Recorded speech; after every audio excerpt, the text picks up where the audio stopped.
Motorsports! Hoorah! All right, here in West Michigan, we got dumped on by snow. Dumped on. For now, it's supposed to warm up this weekend, so. We got like 10 to 12 inches, but it's going to be green for Christmas. Yeah, fortunately. So we got the old 84 Indy 600 here.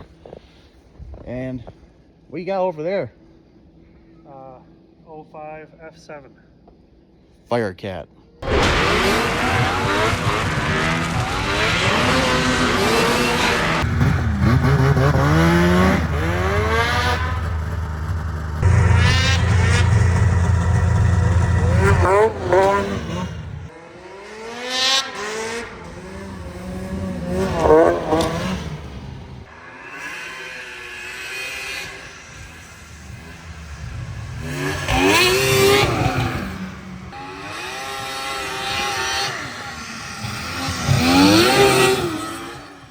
Boom, right into the telephone pole. We lose power for like 8 weeks because consumers are so far behind. Can't really beat the sound of a triple. You know what they say? 3 in a row, let them go!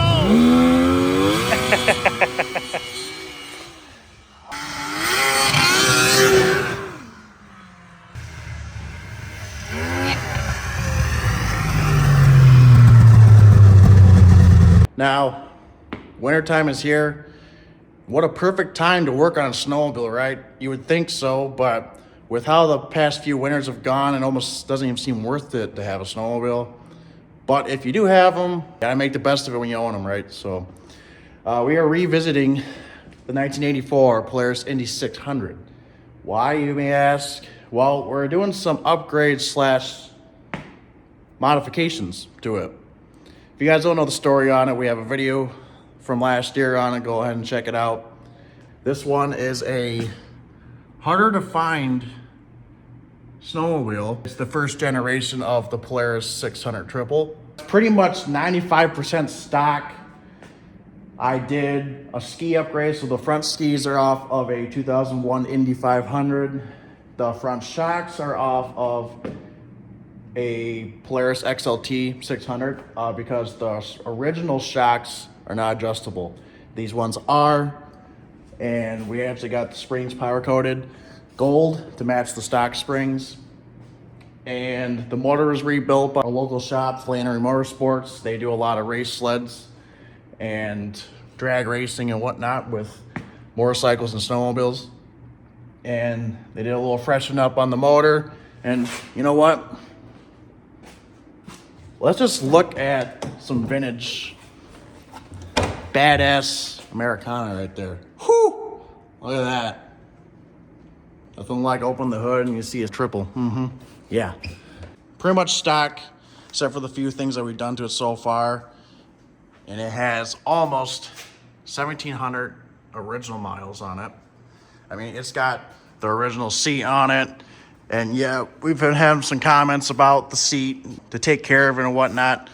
Very understandable. If the seat rips, we'll get it fixed. But honestly, this sled was pretty much taken care of over the years. I mean, with the low miles and everything, it was stored away properly. And the seat is still in really good condition. The hood, not so much. It's been tipped over, rolled over a couple times in its life. We fixed the nose cone last year. It's got the crack there, but we did some plastic tab welding underneath. It does have a new windshield as well, but it doesn't look like the stock one that's supposed to go on there. It even has the stock track and suspension. The suspension, I don't think, has ever been taken apart except for the Hyfax. There wasn't much to the tracks back then. I mean, there isn't that much wear on it either. That's literally the height of the stud of the lugs and these stud clips to get some traction, but they don't really get that much traction. So what we're going to be doing is swapping that track out. We're going to be putting this track on here. So this track right here, I want to say this track was off of a 2000 or 2001 Indy 500. Same length track with Woody studs all in it. But the thing is about it, in order to put that, if we put that track on, the lugs on the track are taller than the stock one, and the studs are obviously taller. So here's what we're gonna do, hopefully. There's not much clearance up above there. We're basically gonna be lifting the rear end up but dropping the rear suspension. So that's gonna be our project, and we need to get it done before Tip Up Town. Yes, we have another project to get done before Tip Up Town. Tip Up Town is a winter festival up at Holton Lake, Michigan. We've been going every year.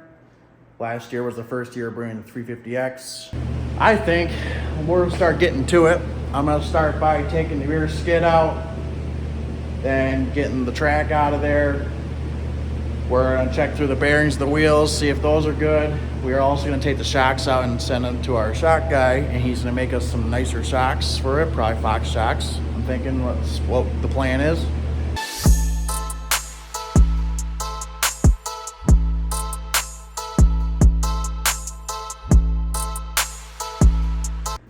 There we go.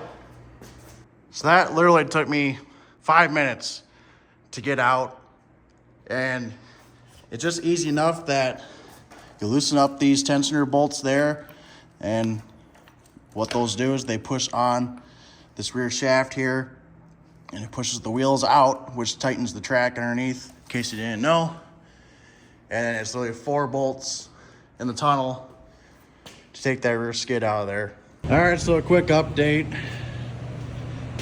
The track is ready to be pulled out. The chain case is all cleaned up. In order to properly get it out, I had to take the secondary clutch off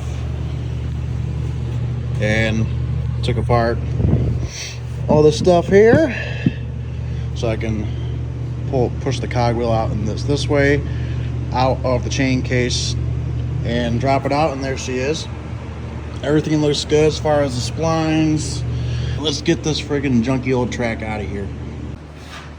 Okay, so we're at the process. The track is out from under the sled, and we're working on putting some track guards that go in front of this heat exchanger here. And we're gonna mount those to get a little extra protection so we don't have the studs rip into the tunnel or the heat exchanger in the front there.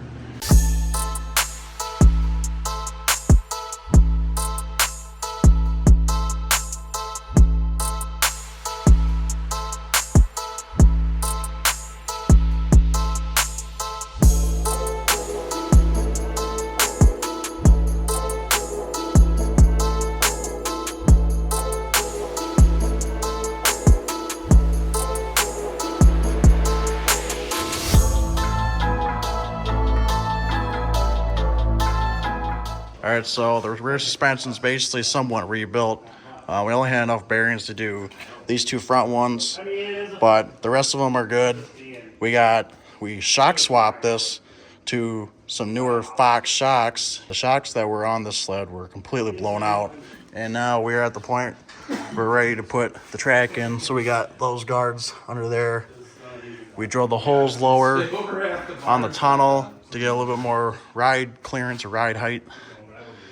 So we're gonna go into the second to lowest hole on the tunnel with that plate there, and then we're going to the bottom one there for the ride height. So we'll see if it works. Okay, so we're at the point we have the track installed. Lots of studs, 96 studs in that sucker, and we got secondary clutch back on. Chain case ball put back together. New gasket, we're gonna put some fluid in once we get the sled level. She's getting somewhere.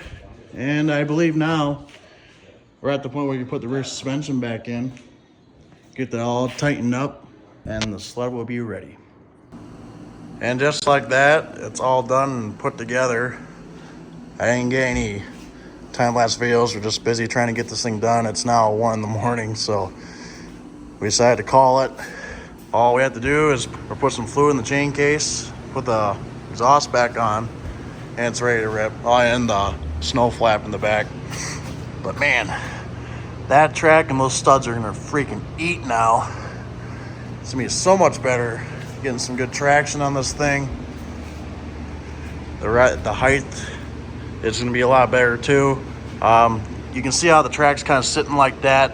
It's sitting a little bit on the stiff side because where we had to mount the shocks, because of the Fox shock there, there's two mounting points where you put the shock on there, and it was rubbing against the shock.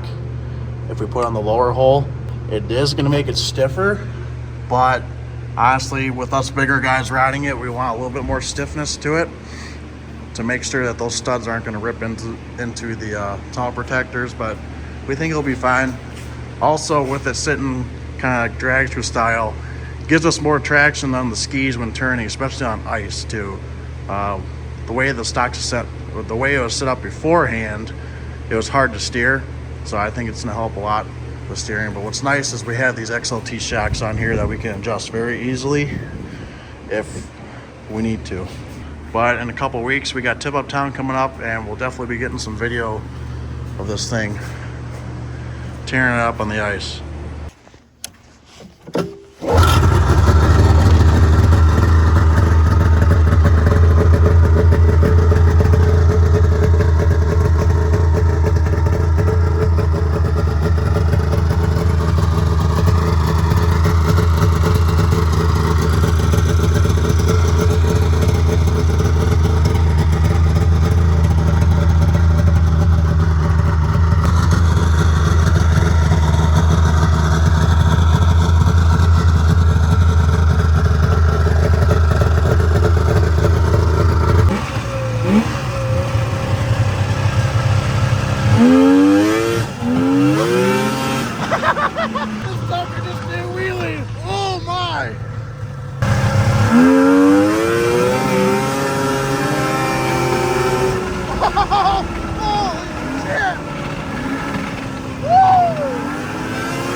Literally all I did, I was just sitting in the regular position of the seat and my feet locked in. This sucker just held the wheelie the whole time. Wow! That's freaking awesome! It's getting good traction the way the sled's sitting. Wow, that is a fun sled, guys. Wow! I'm geeked. I haven't had that much fun in snowmobiling in a long time. Woo! She dangles!